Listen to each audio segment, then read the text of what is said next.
Mister Tarique Rahman সাহেবকেও এই মামলা থেকে নির্দোষ সাব্যস্তে খালাস দেওয়া হলো।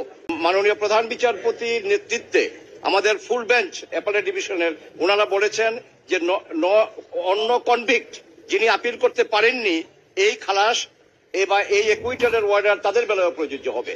আজকে আমরা এই কোর্টে বেগম জুবাইদা রহমানের মামলায়ও আমরা একই কথা বলেছি এবং বলেছি যে মিলার্ড আপনি যেহেতু দেখতে পাচ্ছেন কাগজপত্র ডকুমেন্ট এবং অন্যান্য যা কিছু আছে তা থেকে এই মামলা তারেক রহমান সাহেবের বিরুদ্ধে উনি কোনো জ্ঞাত আয় বহির্ভূত কোনো সম্পদের অধিকারী নহেন এবং কোন সম্পত্তি উনি ডিজনেস্টলি ভাবে উনি কোনো অর্জন করেন নাই।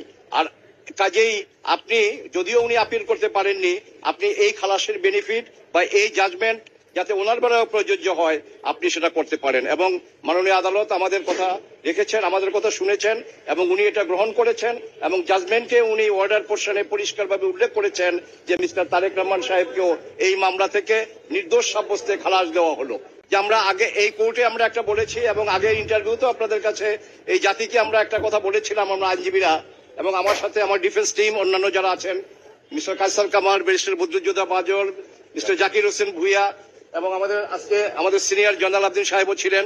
অর্থাৎ এই 54,000 বর্গমাইলের বাংলাদেশের বাইরে তার একটা টাকা কোনো ব্যাংকে অথবা কোনো প্রপার্টি তার বিরুদ্ধে তার পাওয়া যায়নি।